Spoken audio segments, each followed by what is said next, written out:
biết cho lúc đi bia nó chỉ biết cho mình chơi đó còn ta là chơi qua nó lúc đi bia lúc mà nó bây giờ chết cờ ta cho giờ nó chơi to là những sự nó dài theo qua trâu rồi nó bỏ kia à tao không có kia nó chơi từ từ đi kia là đó anh đây là vô biết là phải lo đó vô biết là phải lo được đi hồi tháo cao nó chỉ bên mày sao cao nó sợ nó trang là sao thế nó nói sao đây kìa ý tin là mà tao giờ tôi để tin cho nó đấy à nếu nó sẽ chỉ khẩn thế nếu nó sẽ khẩn thế nếu là kìa nếu chơi nó là thi sư chỉ dùng chơi họ nói là thằng chơi nó là chặt nữa nè để tin lúc nó chặt nhá tao tao muốn chơi tao nữa Nam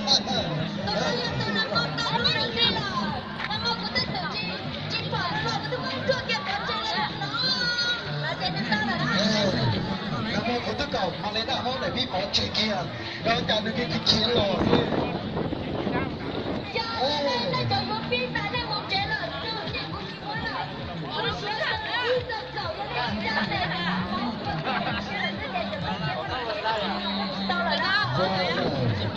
Cái này cái đó đấy à, tất cả các bạn lại biết là cái thò rồi, thì biết là thò được cái hoa này.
Mà tao nhớ sĩ sơn là tế là tế dầu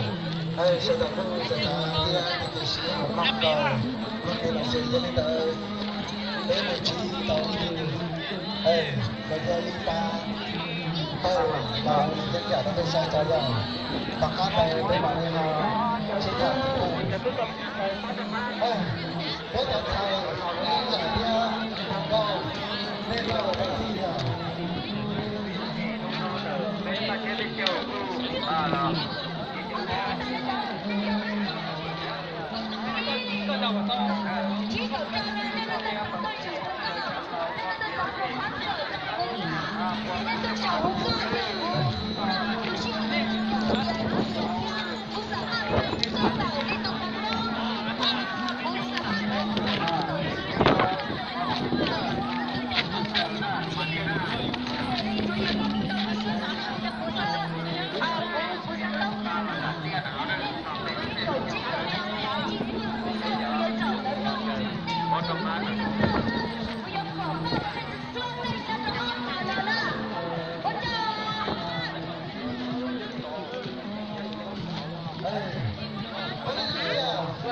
这包包个可乐，啊？哦，你才接住啊？đừng có tiền vốn nữa.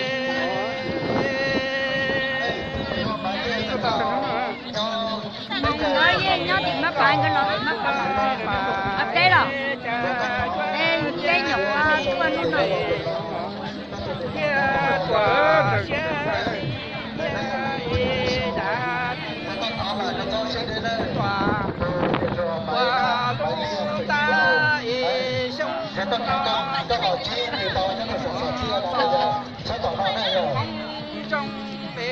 Có tí tùng dành đỡ xưa.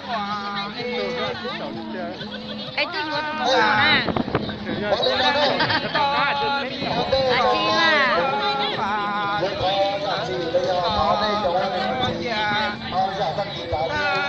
Bây giờ là một sĩ trong được ngon nó giờ nó này sẽ có ý thủ ta sợ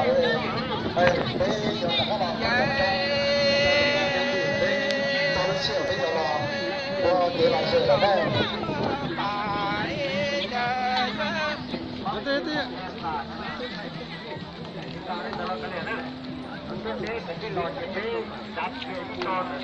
ไปอ่ะ